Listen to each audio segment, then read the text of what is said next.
morning. Good afternoon and a warm welcome to Innomedicum. This is the Innovation Hub at the Karolinska Institute campus. My name is Johan Weigel and I'm the CEO of the Karolinska Institute Holding Company and Karolinska Institute Innovations. And the role of the holding company or the holding group, we're a small group with 3 companies, 13 employees. It's to support innovation and utilization of research, making sure that research results come to the benefit of society. And we do that by providing different services, so research and innovation support to researchers and students at KI. We run a business incubator for startups. We can provide pre or small investments to get companies off the ground. And we also run a community within the daughter company, Karolinska Institute Science Park, run by Sarah, who's here in the room. I'm not going to say so much more, but I look forward to listening in on the seminar, and I will hand over to Thomas.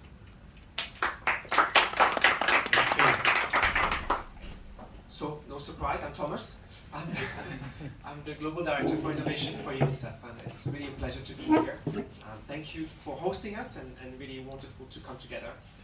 For those of you who do not know, our division has actually established itself in Stockholm 3 years ago at the invitation of the Stockholm government, and we're so very happy to be here. For us being here made complete sense. Sweden is one of the most innovative countries on the planet. It is, in terms of the patents and how fast it is moving, an extraordinary ecosystem.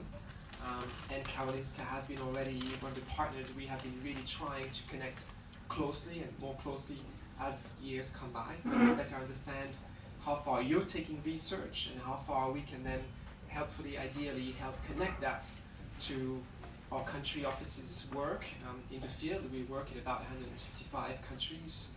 We have wonderful teams working, and we connect with our global health team as well as education team. Today it's about health, but we also work on education, on climate, on humanitarian response, etc.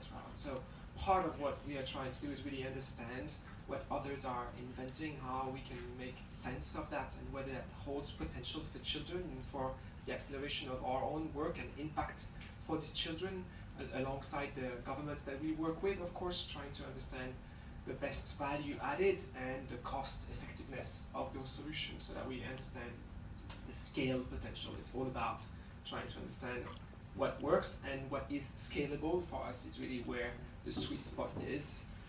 And so delighted to have this coming today. This is really under the leadership of Tanya, who you'll be hearing about, and she's helping us understand elements that we're not yet cognizant of as a team, that we don't think about or think about enough. And she helps us really bring that to our own inner light and try to understand, okay, that should be something that we should devote more energy or more attention to, because it's going to be a game changer potentially for children in the next 5 to 10 years. So that's really, I'm also really curious and really looking forward to this conversation and the learning and insights with. Karen is also one of our champions, of course, from the global health team. So we have people who are far more advanced than I am, and so I'm going to be really learning and looking forward to that. Wonderful to be here. Thank you. So welcome everyone, my name's Tanya Akoni, I'm the Senior Advisor on Innovation, and as Tom mentioned, UNICEF's Global Innovation Strategy really looks to identify gaps and opportunities and uncover unproven approaches. This is really why we have, this is almost our motto. I wonder, any thoughts about the sound? So this is really our motto in terms of really looking at things that we don't know, areas in which we do not currently work. It's that one? Yeah, try this one. Okay. Sorry. Whoop. No problem. Perfect. Maybe not. Yeah. Yes. Hello. Great. So a number of the areas that we've been looking at include things like the future of water and sanitation, next generation materials, second and third generation renewable energy. In other words, not the sorts of solar panels we are all familiar with, but the technology that is still to come in a 3 to 10 year time frame. And of course, precision health, the topic of today's discussion. And these kinds of connected conversations are things that we convene around the world with different stakeholders and really a deep pool of experts that I'm just going to be delighted to introduce. But before I do, I just want to expand on the thanks that Thomas gave to Karolinska. They are not only a Node collaborator, they were the external reviewer, the expert reviewer on the actual Insight report on precision health. So if you haven't taken a look at that, please do. It provides a lot more background on what precision health is, what some of the many different areas are, and what they can mean, which we will only lightly touch on today because we're really diving into some of the pitfalls that may prevent precision health from delivering health equity. And we also wanted to mention a special thanks to the Swedish Ministry of Foreign Affairs, which has really been key in supporting this work. So without further ado, could I please introduce Dr. Tobias Alven, who for the last 25 years has combined research, teaching, clinical medicine and pediatrics, and work for the United Nations across multiple continents, so Asia, Africa, and of course right here in Europe. He, here in Karolinska, is the group leader of the Global Child Health and Sustainable Development Goals Group, and he co-chairs the Center of Excellence for Sustainable Health. He also leads research networks in global health and in infectious diseases at the Sachs Children and Youth Hospital, which is a joint collaboration between Makerere University and Karolinska, and that is in Uganda. So, welcome, Tobias. Next in our wonderful panel from UNICEF is Dr. Karen Callender. She has 20 years of experience as a health systems researcher, lecturer, and program coordinator, and is a senior health advisor and chief of the Digital Health and Information Systems Unit. She has supported digital health interventions for priorities such as equitable coverage of vaccines, quality maternal and child health services, and adolescent mental health. Karen is also an affiliated associate professor right here at Karolinska in the Department of Global Health, and earlier she worked as a senior research advisor at the Malaria Consortium in London, and was also a visiting lecturer in epidemiology and biostatistics at Makerere. So you can see, and that's again in Uganda, a wonderful connection between Karolinska and Makerere, and so welcome very much to Karen. And last but never least, Dr. Nina Rawal, who is a partner at Trill Impact Advisory and co-head of the Impact Ventures team. So prior to joining Trill Impact, she held positions including the head of life sciences at Industry Funden. She's the vice president of strategy and ventures at Gambro, and a management consultant at Boston Consulting Group. Her PhD is in molecular neurobiology and from Karolinska, and she also did some of her research work at Columbia University in New York, as well as Hôpital de la Salpêtrière. She currently serves on the boards of a number of organizations, including Cinclus Pharma and Stockholm Sjukum, and forgive me as I butcher those pronunciations. And she's also a young global leader recognized by the World Economic Forum. So welcome, Nina. So let's talk about the promise of precision health.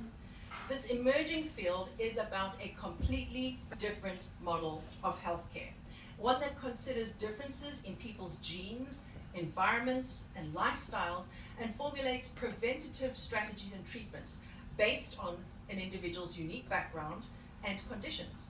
Precision health may be predictive, preventive, participatory, and personalized. It sounds marvelous. It includes next generation diagnostics, therapeutic treatments, including for communicable diseases that are the top 10 killers of children around the world, especially in marginalized communities. So what is the promise of precision health? Tobias, it's often said that health is influenced by as much a genetic code as postal code or area code. So how might precision health drive improvements, particularly in low resource settings, such as those where UNICEF and its partners are focused?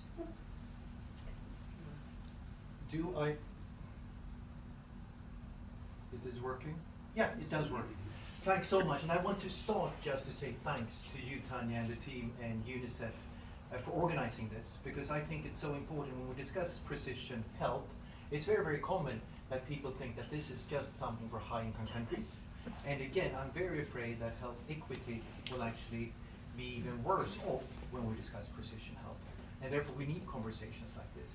But then I think it's very important to move back, because when I discuss with colleagues about precision health, I very often get, that sounds very complicated, I don't know what it is. And I often ask, what's the first example of precision health?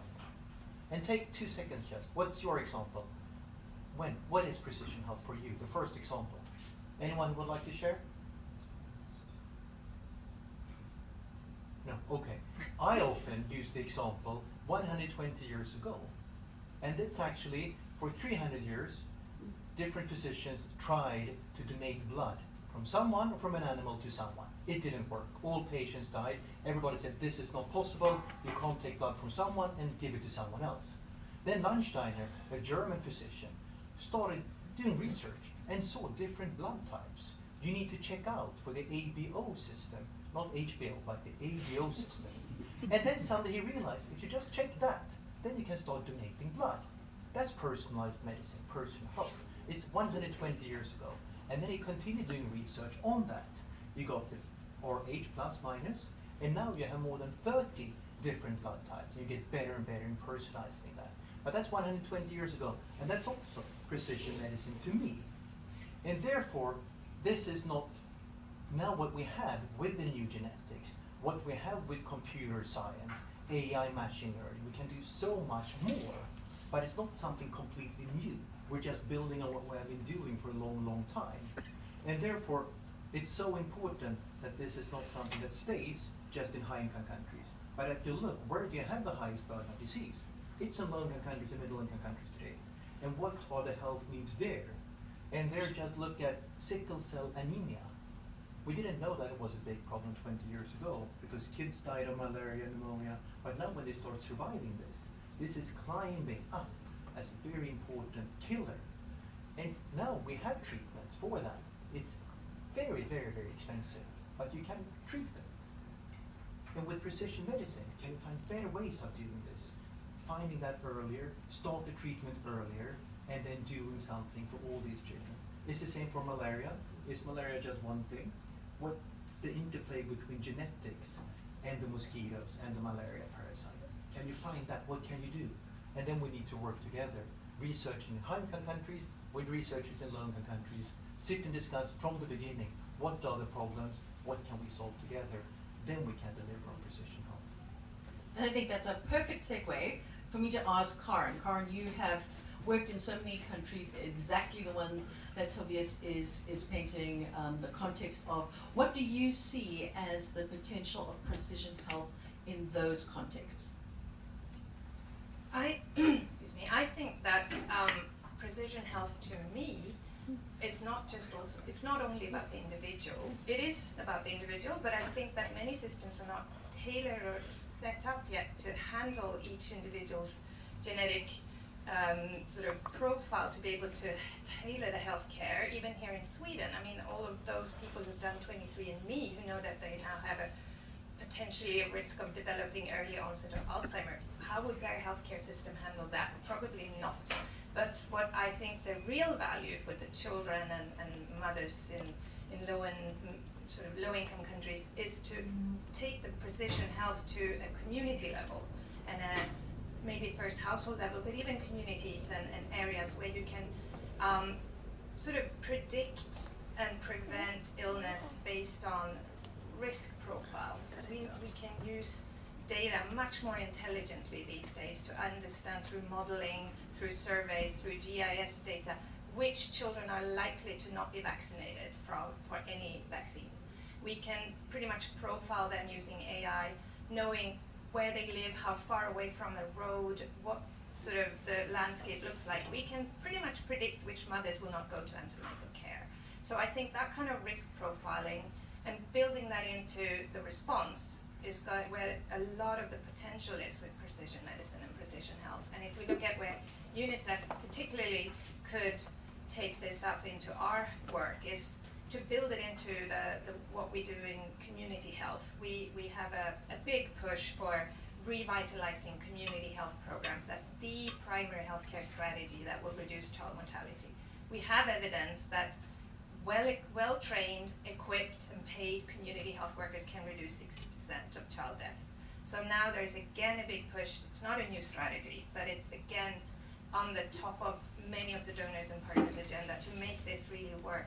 And if we can equip these community health workers with better data and insights about the population they serve, with diagnostic tools that are tailored to the local context, to the local diseases that they have in the communities, and with the information that they need to go out and do community mobilization, preventive health talks, and ensure that these children get seen when they are sick. I think that's where there's a big potential for precision health to be included and to be sort of strengthening existing community health programs. Fantastic, thank you. And I'm sure, Nina, you'll have some complementary examples to share because you and your team have actually been at the forefront of investing in new and emerging precision health innovations. So could you share with us some promising applications you've seen or invested in thus far? Sure, thank you, and thank you for organizing this conversation. Yeah, so if we take you through the lens, I mean, precision medicine is a bit like e-commerce. I think it's been building up for decades and decades, and then hopefully at one point it explodes. But like you say, Colin, I think the healthcare systems need to be ready for that as well, and I'm not sure we're there yet. But if we look on the horizon, what we see from an innovation perspective, I'd like to take two quick examples. I think the first one we looked heavily into last year was the area of autism spectrum disorder, and I'm not talking neurodiversity here. I'm talking very severe autism, children and individuals that cannot live a life of independence. So it's very clear severe suffering for both children and their caretakers, and of course in lower resource settings, this challenge is of course even bigger. And if you look at the disease of autism spectrum disorder, just the fact that it's a disorder, it's not a disease, but you know what I mean, like the severity of it. It's fairly unknown, the underlying biology is fairly unknown, and so to target the disorder is very hard. And these are also big patient groups, we see that across the world, fairly heterogeneous. And so when you try to target that with pharmacological interventions, it becomes very hard. You see quite some drug programs that fail in development and in clinical development, and you'll see that there are subgroups that respond really well and subgroups that kind of distort the signal, and so the drug trials fail. And this is not specific to autism, but what we saw in this particular example, an amazing group of companies that are really combining precision medicine with AI to really data mine, understand why all these drug programs failed, what are the subgroups where these drugs could actually work, and try to combine that with the precision medicine approach and understanding the biology for these patient subgroups. And I think it's a really interesting, promising example of precision health for a really underserved patient group in children's disease that I hope we'll see some really cool results from this group of companies in the years to come. So that's kind of one end of the spectrum, if you will, with a very AI meets precision medicine meets, kind of a very sophisticated approach. And then if you take another example, Tobias spoke to the challenges of scaling some of precision medicine from a cost perspective. So precision medicine's first frontier has been very much in the area of oncology. We've seen really interesting innovation come to patients over the past decade. And one of the new areas is that of cell therapy, where you take the individual tumor profile of a patient and you target therapy to serve that particular patient. Not really interesting on potential outcomes for the individual, but clearly not super scalable. And to your point of the lower resource settings, how do you do that? So there we really looked into the low cost manufacturing side of things. So how do you scale manufacturing to lower resource, kind of bedside manufacturing, if you will, in a low resource manner. And it's really cool. It's it's a very different type of innovation, but really serving the opportunity of scaling precision health. Fantastic. And did you want to add something, Tobias? You nodded. Yeah, no, Yes. I just want to add that I think that's about the scalability. It's such an important issue, and I think it's very important that we're realistic, but at the same time bold, because that was the same when ART for the treatment of HIV came. it's always too complicated. It's not possible to deliver that in a low resource setting. People in these countries, they don't even understand how to take the medicine, right? It was a lot of issues there. And now, almost all countries, it's possible to scale up, and it's not high cost any longer. And that's the same for rapid diagnosis test for malaria. Exactly the same thing. No, it's too complicated. They can never learn how to use that. This is too. Now it's dirt cheap, and everybody knows how to use it.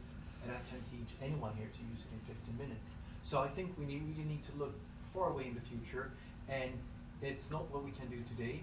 But again, looking at breast cancer is not one disease. There are many different diseases, and these tests will soon be there at a very low cost and still high quality. So it's important to be realistic, but at the same time know where we're heading. So that's just what I wanted to add on. But thanks. I love what you just added there in terms of us being ambitious and not allowing kind of current limitations to limit our thinking. And I think that's something around what the Office of Innovation is working on, actually to try and get some of these really cutting edge bioprinters into sub-Saharan Africa, for example, in shared research facilities, so that African researchers can get their hands on that technology and can focus on doing research on the sorts of diseases and and solutions that are critical to them, and they are can really prioritize that and not have to wait necessarily for others to decide to look at those. So I think both of these are, and all of these examples are fantastic. Now, you mentioned cost model in your example, Nina, and the business model, the funding, the financing, the investment. Most of the world's citizens are not as fortunate as those of us sitting in this room, most of them, and can access a healthcare system such as Sweden has. The default business model for much of precision health will actually go to a payer model. So premium payer, people who have really top-notch health insurance or can afford to pay out of their own pocket. And that obviously is not, it's the opposite of health equity. And so we really do understand that a completely different look at the business model, at who's investing and what returns look like is really needed. There was actually a recent opinion piece by the CEO of AmRef Health Africa that argued, quote, Africa must acknowledge its inability to afford healthcare and shift focus towards investing in health, which proves to be a more economical approach. So taking that kind of approach that Karen was talking about, holistic, preventative, etc. And so really the challenges of financing health service delivery and national health systems will likewise challenge the affordability, the access, and health equity results of precision health. So what can we do and think about this?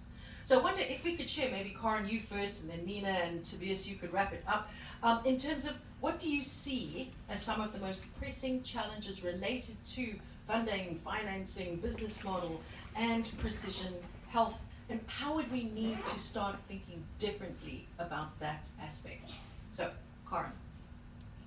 Well, I couldn't agree more with that statement, because I think it's just health systems are underfunded. It's the biggest problem we are currently facing globally, I think, is how little of the state budget goes to health. It's peanuts from what it really costs to deliver just the minimum basic healthcare. And of course, what this results in is high out-of-pocket costs for the individuals, health workers who haven't been paid for months on end, and insufficient resources, infrastructure, medicines, etc. So I think it makes it obviously slightly challenging to come and say that now we want to bring in an innovation or a digital tool because the direct health impact of those are not visible, because they're enablers that operate in the background. And it's often something that we see in the digital health sort of activities that we support governments to implement, is that no one really feel like they can take on that cost because of the health budgets being so low. However, what I strongly believe is that a lot of these new innovations, precision health tools and digital health tools, can really make these health investments much more effective and sort of allocate resources better instead of going with a blanket strategy that potentially completely misuses resources where they're not needed, rather than instead using data and insights and more information coming from the individual's needs to really target health services better. I think there's a lot of money that can be saved that way, and we have seen this through countries where a lot of the healthcare is informed by data and coming from digital platforms, that there are ways to actually save money by not doing massive campaigns to immunize every child to do a catch up, but rather going for those who we know haven't been immunized. You can save a lot of money that way. And I think that's, again, with precision health, where we need to how we need to think about it and how we need to talk about it. And similarly, we know the health workforce is again a major issue. We don't have enough midwives, we don't have enough nurses, and definitely don't have enough doctors as well. And so how can we use new innovations and new tools to instead build capacity among people, to make them more aware of health and live healthier lives, etc., to not fall sick, as well as training a new cadre, like I talked about, community health workers, and equip them with tools that they can deliver healthcare so that patients don't need to end up in hospitals and facilities where perhaps the health workers are missing. So I think there are many different aspects of this. It requires a multi-sectoral approach, obviously, to tackle it from all angles, but yeah. Great, thank you. It's a big topic. I read that statement, and maybe if you haven't, this will be a little bit of an insider's comment, but it talks about the as Tanya outlined, the fact that financing healthcare is really expensive, and so investing in water and sanitation and all these things that support and prevent health. No one's going to disagree, but I still want to disagree a little, or not disagree, but I want to say that as an impact investor, we are also fully for profit, so we need to deliver financial returns. We love vaccines. We always love vaccines because they're preventative, they're cost effective, they're very scalable, by no means thanks to the likes of UNICEF and Gavi, because you actually offer procurement and distribution mechanisms that allows it to reach every child in the world. So that's why we can do it. So I think vaccines are and should always be an integral part of any way of thinking about health, not only in the communicable space, but also in the NCD space. We're seeing it move into the realm of cancer, cardiovascular, what have you not. So I think vaccines is an important part. But where I want to disagree a little bit with the statement is just to say, even in a high resource setting, prevention is great and should always be there, but children and people at large fall sick. And so I think it really also must include a conversation. It's unfair and unrealistic to expect that prevention will solve it all. And I'm not saying the article says that, but I think it's equally important to talk about affordable therapeutics, because in the end, that's I think the only realistic path. So there's something around funding models and thinking about, because you could argue in some ways that the antithesis of precision health is kind of the wide populations where you can drive down cost, right? So it's getting those two dimensions right at the same time. How do you make it personalized to make outcomes better for the individual and make sure that you're spending money in the right place, but nevertheless not driving up cost of treatment? That's the challenge. If I had the solution to that, I would not be wasting my time in this room today. So I don't have an answer to that. No, and I'm sorry. I think this is a very, very important discussion, because I think financing healthcare and financing universal healthcare, that must be the basis. And we need universal health coverage, and it's possible to reach. And you need to invest more, but you also need to invest it in a good way. And even in low-income countries, if you invest $100 PPP per person, that will give you a decent health system. But if you don't invest that, then you can't do anything. So you don't want to divert investments into the basics with some fancy tools. But at the same time, you need to think what can be used. And it's again coming back to rapid diagnostic tests. That was again something, it's not possible. Now it's a basic tool in all health systems in Sub-Saharan Africa. And that's really important, because without that, we couldn't differentiate between malaria and other febrile illnesses.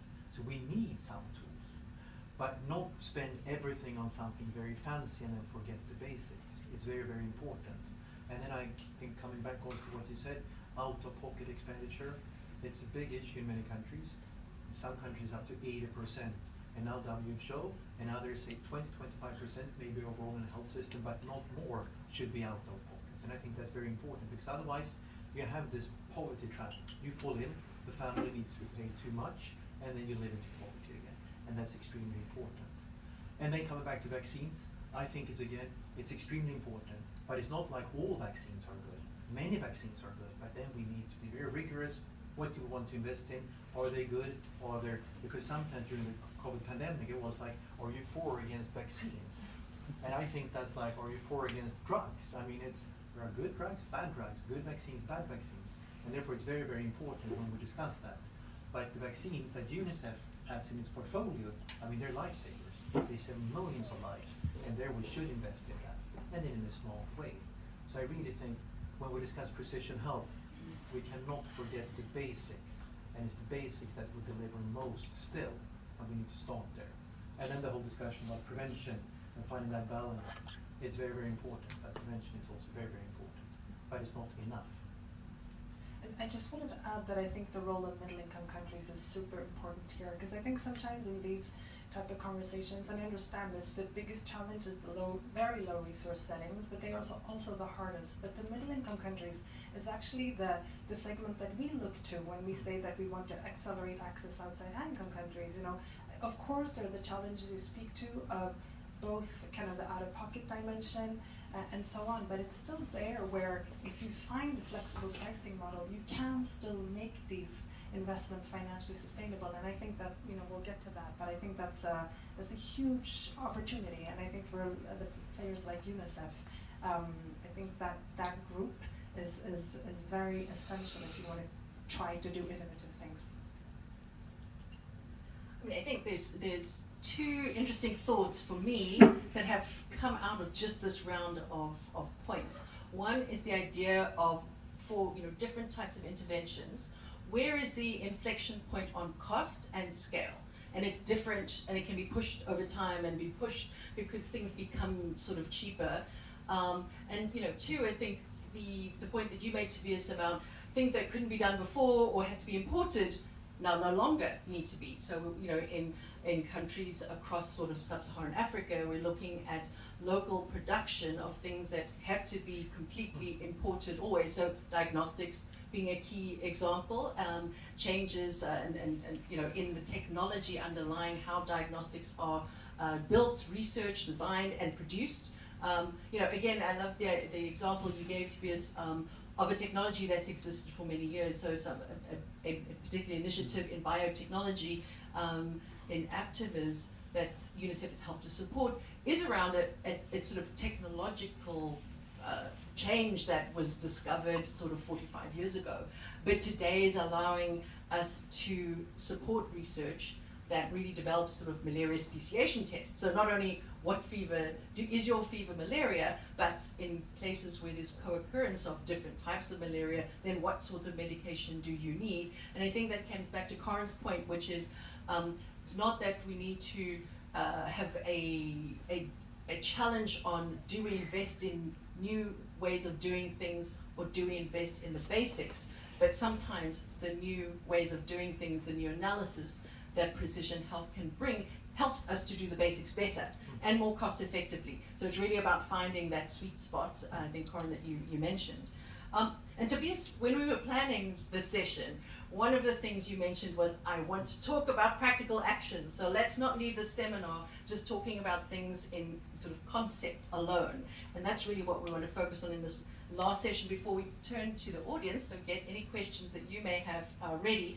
But when the design and development of precision health technologies are linked to the Sustainable Development Goals, the potential multiplier effect can really drive greater health equity. But as we just discussed, accessible precision health for all really requires a reflection on revising the business models, the incentives to avoid the pitfalls. And when we talk about pitfalls, what do we mean? We mean that we need to be supporting and sustaining the really long journey from discovery to service delivery, so that coming out of the research lab here at Karolinska and actually becoming that community accessible solution that Karen mentioned. Preventing precision health innovations from favoring only a small group. So small groups, in countries that can afford to turn a profit against that research, we need to really be able to apply this to benefit, in UNICEF's unhidden agenda, all children everywhere. Enhancing strategies to advance health equity and sustainable health outcomes, and also to explore alternative healthcare production and delivery models. And really that's, Amina, when you mentioned, how can we support the market through different procurement strategies, how can we shape markets and influence them, that is another key important aspect. So with this in mind, I'd love to draw on the deep expertise here to illuminate potential pathways. What are the next practical steps that we could take to ensure that these kinds of emerging technologies align with the vision of SDG 3, which is the health SDG? So Tobias, the first words are going to be to you. Inclusive approaches to research and development for new solutions are going to be essential for delivering the promise of precision health for all. What lessons can we draw from the work that you and your teams here at Karolinska, and together with partners that you have, such as in Makerere, to inform more equitable approaches to R&D, and what role do you see research and the academic community playing as we move forward? Thanks a lot, and I really think that's key. And part of that is, again, you mentioned our collaboration with Makerere. Now Karolinska has worked with Makerere for the last 25 years, and during the last 5 years, we have that within the Center of Excellence for Sustainable Health. And instead of starting new projects and finding new partners all the time, we have set up the stable partnership where we work together. And when we have a new idea, we start from the beginning together. And I think next time we have this session, that should be at Makerere. And I'm very happy to introduce you to our colleagues there. And we have this discussion, what are the biggest needs there? And we start there. And that's, in research, it has been all too common that applications, it's a call for something, researchers from Sweden or other countries sit here, and then all too late contact researchers in low-income countries. Do you want to do this? And then a couple of weeks, everybody signs, this has been done together, but that's not a true partnership. It has to start from the needs. What's actually the need in the country? And then the other way around. And that's the same with new technology. There is so much new technology developed here, and I often get contacted by new companies. Oh, we have a new tool. Can we use this in a low-income country? Okay, that sounds interesting, but why? It's very, look at this. This is so exciting. Okay, that's great, but the ideas, and all the ideas, they came from Sweden. Instead of talking to the colleagues down there, what are the needs? What are the pathogens? What is the situation at the country level? And we need to start there. And then we don't need to start with new partnerships very often. We can build on what we have. Because when we have the trust, we can build that. And that's, again, our collaboration with Makerere and Karolinska that really shows that it's so much easier when we know each other, we trust each other. And it's not always easy, but it's also then getting fun. And when you have fun together, then you get good ideas. I really think that's the key. And then just building on that, what you said, Nina, I think is very important. Now we have 1 billion living in high-income countries, 1 billion living in low-income countries. But then we have 6 billion people in the world, and the majority of the children living in middle-income countries. That we don't forget that in these discussions.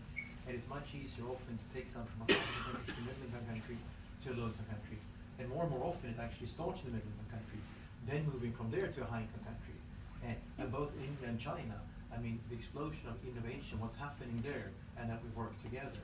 And also now we have colleagues from Vietnam here, Hang and colleagues, and that's great to see how we can work together. And there we have been working on cooling of asphyxiated babies, and that has been a very expensive technology only in high-income countries. Now develop new technologies, try that out in low-income country, and now we're using that again in Sweden for transportation. And it's this innovation doing it together, and that's when it's really exciting, and that's when we make breakthroughs. Absolutely, and I will definitely be taking you up on that next step offer.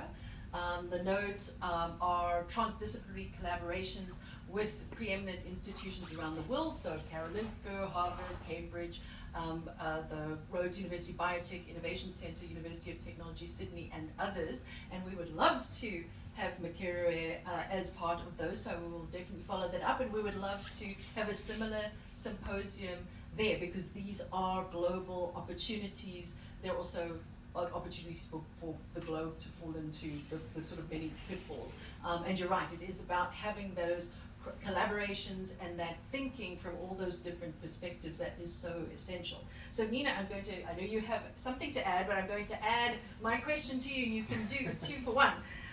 So the transformative potential of impact investing, you mentioned that at the start. I'd love you to come back a little bit to that again, but to the entire research, development, and deployment journey of emerging precision health innovations cannot be understated. And that's something that you have been involved in through various of your institutions. So based on your experience, could you also share with us some tactics that you recommend to funders or other actors looking to invest with purpose, but also, as you said, also for profit? Thank you. Yeah, and I actually forgot to mention to your previous question, and building on what Tobias said, I think India and China are really interesting in general, but when it comes to affordable innovation, to the point of sitting in those markets, understanding the unmet medical needs in those markets, and thinking about it from an affordability angle. I mean, let's see where China and global relations go. I'm no expert on that, but they do have some really interesting, innovative pharma companies launching innovative products at, let's say, 70% discount compared to, high-income country equivalents. And then let's not forget Serum Institute of India as a really interesting global actor. We think about them in the traditional vaccine space, but they've now announced that they're moving into the very kind of globally competitive, hyped cancer vaccine market with a clear declaration of saying that they're going to go after this in a very affordable way. So I think these are, to your point of novel models, I always talk about, look at the players from LMICs, because they are not doing it, for the big pharma company of the West is very busy and successful at what they're doing. So expect them to change, I think, is somewhat unlikely. But the opportunity is for the industry in these markets that understand the needs and see the opportunity to deliver on that. So I think that's a set of players that we should be including in these type of conversations when it comes to affordable innovation. But to your question on impact investing, I think the point is really to invest with intentionality. We talk a lot about intentionality. What are you looking to achieve with your investment that is different than if you're investing in AstraZeneca or as AstraZeneca does, and so on. So there's something about the intentionality piece of what you're trying to achieve, and to also demonstrate that. And we can talk about that at length. That's the whole conversation. but I think that's the purpose of what are you looking to do differently. And when it comes to tactics or strategy, might be controversial in this room, but I really think it is about financial returns, because I think it's one thing if we're in the nonprofit world, that's like saying, oh, I'd like to make a contribution to Gaza or Ukraine. That's one part of your wallet. But I'm aspiring for the part of wallet that is saying, this is my pension savings. Should I invest it in Skanska or, I don't know, some other oil and gas company? Or should I invest it in, impact investing in life science? I need to deliver returns for you. That share of your wallet is not going to go to me otherwise. And I think the common goal is, of course, to say, we want to improve the lives and health outcomes of underserved patient groups, be it children or LMIC groups, whatever it might be. To do that, we need to have capital flowing into innovation to serve the unmet needs of these patient groups. But for me to get that capital, it's by delivering financial returns that are no less than if you invest in Skanska or something else. And that might be controversial because it does come with compromises, and it does come with maybe smaller steps of innovation or reaching fewer people than if you do it without profit. But I think to me it is still the goal, and it's also, if we're very self-critical, what does the status quo deliver to these patient groups? So I think it's an opportunity to think innovatively at that as well. Yeah, thank you. And we think the point there also, is there's profit to be made in high volume markets too, right? But the default is to look at low volumes and high returns from fewer people. But there are many, companies who are making good profits to a high volume market. Corin, before we turn, and I see question one already, your work including your work as lead on digital health in UNICEF, I think you must have learned a lot about the sorts of tactics of introducing then a very new and innovative technology and the whole digitalization and the digital transformation of the health system, and helping that to be applied to achieve better health equity. What could we learn from that experience that could be applied to help precision health be something that delivers better health equity? Yeah, I actually think there are a lot of parallels that we can draw. When I came to UNICEF in 2018, digital health was very much seen as an innovation. It was definitely seen as an innovation by the country offices and the health program teams who were sort of usually just supporting delivery of vaccines, etc. Digital health to them was new and scary, but when we broke it down to them and showed that 80 countries already have DHIS2 in place. It's a health information platform collecting aggregate data. It's not an innovation. You already use this. How do we make sure that, it was a lot about communication and making sure that digital health is seen as an enabler to make sure health systems get stronger and more flexible and more adaptive. So a lot of the work has been to really embed digital health into our existing health programs and making it, demystifying it if you wish, and showing how just a little bit of data can improve health programs tenfold. And so what that means is that what we're trying to do also when we work at country level is to make sure it's not the innovation specialists or even ICTD focal points who are the lead implementers. It's the immunization focal point. It's the person who's in charge of child health. And this is not just within UNICEF, but also in the ministries of health. And so they need to have a basic sense of understanding of what digitalization and digital transformation means for the health system. A country who doesn't jump, the maturity is low in some countries, but a country that stays behind and doesn't even start will be so far behind in 10 years' time. So even in South Sudan, we're making good strides, or take especially the middle-income countries. India is way ahead of many of the developed countries in the world.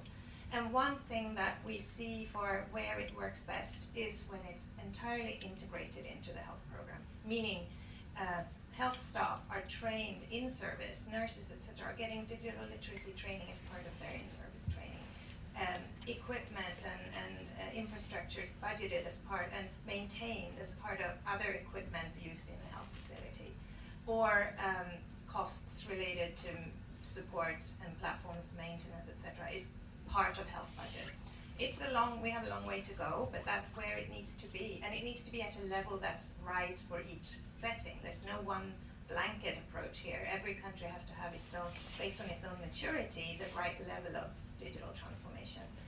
And the other thing I would say that is important is to see how we can do better in the future. We have a lot to learn from digital health of how not to do things. It's been 1,000 flowers blooming for a long time, and even up to today when we talk about we need to reduce fragmentation, we need to improve coordination, and we have a set of principles for donor investments in digital health. We still see countries with over 50 digital health applications that more or less does the same things. And so there's still competition, there's still lack of ownership, often governance at ministry level that leads to this fragmentation. We have private sector coming in with their own solutions or sort of bypassing what's already been done. So I think where we now see a lot of potential, and hopefully which will open up for also more innovation and innovative tools, is a really big push for this digital sort of investment coordination. And we're working very closely with WHO under a new initiative called the Global Initiative for Digital Health, which means we really now try to support countries to invest in this basic layer of services that needs to be in place, that sort of can then mean that anyone who then wants to come in with a solution or a system can still plug that in as long as they're following certain standards. And the country that's leading this is Estonia. They have set up a fantastic system, and India is not far behind. And what they're doing is they're also working with open source solutions, standards based, meaning you basically have a common agreed standard, then anyone can come in and play. You don't create separate silos, data systems that don't talk to each other, a patient medical record here that doesn't sort of collect or share data with another patient medical system at a different level. So having those shared services with a personal health record or a medical record system, supply chain system, so we don't have one for immunization and another for HIV drugs, just one basic system, then private sector can come in. I think that's where we really see a lot of potential, and there's a big drive towards investing in this basic layer.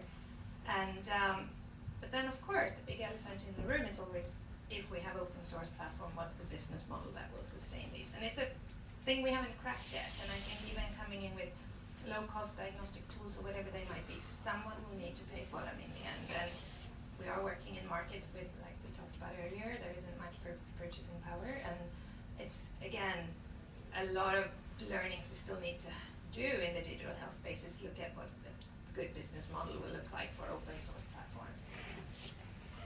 Fantastic, thank you. And we have our first question from the audience. I'm Nils Olsson. I just want to give a comment first, and I think the discussion is very good, but I think we are missing one point, and yes, I might throw a hammer in the glass house, but I just was a reviewer for a manuscript about the new innovation in Southeast Asia, where the cost is 1/6 of what it would produce in France. But as a reviewer, I had to sign, and this was all of the authors were from UNICEF, that I would not share any of the information about the manuscript and the innovation. And the problem with this is that we are not sharing to the Society of Science. So others who have the knowledge, and it was also from another part of, very small part of the article, was also about digital tools and using the personal information. So not being able to share it, you cannot put the growth in market from this cheap way of doing it, which would have been in another country. So my question is, and this is about the pitfall about how do we secure that all information that we share among UNICEF, about WHO, etc., are shared in an open way and science knowledge. So thank you, that's a great question. And while I don't know the specific example And I that think you Nina mentioned, would be the one who should answer this. yeah, very sure. But just to mention, for innovation nodes, for example, we do ask that our collaborators sign an agreement that UNICEF has the intellectual property, specifically so we can ensure that it is provided through open access, and we can guarantee that, for example, someone does not come forth and say, well, actually, we don't want this piece shared because we're owning this. So it's really to enable us to license it completely open on a Creative Commons license, because we adhere to the idea of open science and really, making sure that knowledge flows freely. And that's actually the reason why we ask our collaborators to sign that. So there's no way that the information can be blocked. But Nina. Here I go defending capitalism. So I think information in the scientific world, I'm originally a scientist, so I will not argue against that. I think you can never, I'm sure you've thought about this too, but it always strikes me when you look at the Nobel Prize discoveries, how it's most often a function of some really boring things that happened 30 years ago with something else that happened 15 years ago in a whole different segment and a different part of the world, and they come together and they become these world-leading stuff. So I think we're in total agreement there. But on the patent side and the commercialization side of things, that is also a reality. I mean, I'm not going to defend capitalism more than saying that is the world order we live in. And I will say though that we do I feel like sometimes there's this, global health is a very ideological place. I don't need to explain that to anyone. And I think that benefits no one. Tobias and I have discussed this historically. I think it benefits no one and it maintains the status quo.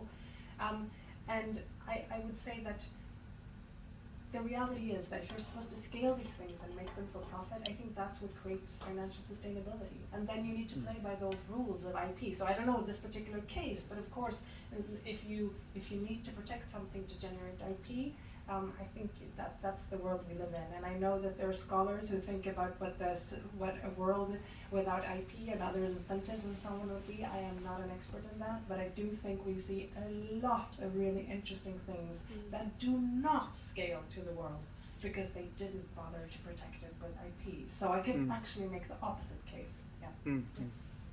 No, I mean, and that's sort of, it's really interesting in the area of some diagnostics. That may be the case that you will never get anyone to invest in manufacturing it without being able to guarantee that, you know, they're not going to get someone after having invested X or Y and bringing something to market get undercut immediately by, by not being able to have a certain amount of time to recoup and establish it. So, do we have a last question from the audience? Well, we will be mingling and mixing directly after that, so we're looking forward to continuing this conversation and connecting with all of you. And so it's an especial warm and thank you to all of you to having joined us this afternoon. We always end these connected conversations with one question to the panel, and that is to ask them if they had to think about a domain, any domain, so anything that they think that, you know, we should, as UNICEF, particularly in our innovation nodes, look at. Some topic, some technology, something emerging from research. What is the one thing that you are intrigued about, that you might want us to become intrigued about? And I would say, after we close, I'd love to hear the same from everyone who's here, especially our young lady over there. But Nina, let me pass it on to you. Yeah, no, but thank you for that. Like I mentioned before, I think we are all indebted to UNICEF for really supporting markets around vaccine. I think it really differentiates the vaccine space from the therapeutic space in a way that cannot be overemphasized. But I would expand that to say, since your global mandate is children, and since you care about children's diseases in all shapes and forms, how can you also support the innovation process in a more active way? It doesn't mean that you're supposed to go into R&D, but how can you support R&D in a more active way in some of the areas that you would define as most pressing or most unmet medical needs for your patient groups? I think that would be an overarching question from me to you, because I think your reach and your platform is enormous, but sometimes maybe it ends up with you being kind of the receiver of innovation that comes to you, and there's an opportunity to be able to shape what innovation comes to you. And I think I'm going to maybe keep within the digital health space, but where I would like to see more work done, not just by UNICEF, but just by maybe finance specialists, is to really look at what sort of investments, what would investments look like in the digital health space that could have financial value for the investors. And I think what we haven't done yet, we keep sort of putting ourselves in a corner where we all say we need to work only with open source platforms and solutions. But again, the reality is that there are many local entrepreneurs out there who have built local fantastic platforms, but how do we invite them into this space and still ensure that they build according to standards, not just digital standards, but clinical standards, and make sure that there is a private-public contribution to the health system that all plays in the same playgrounds, and where the standard that results from this is still of high quality. And I think we haven't really cracked that nut of working closely with private sector in strengthening health systems properly. First, I just might say that the example about you have about one standard for medical records, it's something we should have had 30 years ago in Sweden. We still need it. And just an example about how much we lack in that in Sweden. Different medical systems don't speak to each other. It's still a mess. and we invest in different systems now, but that's another discussion. Again, we're in Sweden. We have a lot of money here, and a lot of things are very good here, but we have also some issues. But then just one thing, it's really to give all children a healthy start. If that's a possibility, and I mean, we're investing a lot in it, but if we can really focus on that, including, as we have discussed, prevention, giving them a healthy environment, and then also the mental health needs. Looking at, I thought that was a very interesting topic I want to hear more about. But to give the parents around each child the possibility to really have a healthy start the first 1,000 days of life, and invest even more there and get that healthy start for everybody. That's the one thing. Fantastic, thank you. So thank you to our wonderful panel of experts, and thank you to all of you. I think that brings our formal part of our connected conversation to a close, and we look forward to chatting with you right after this. Thank you.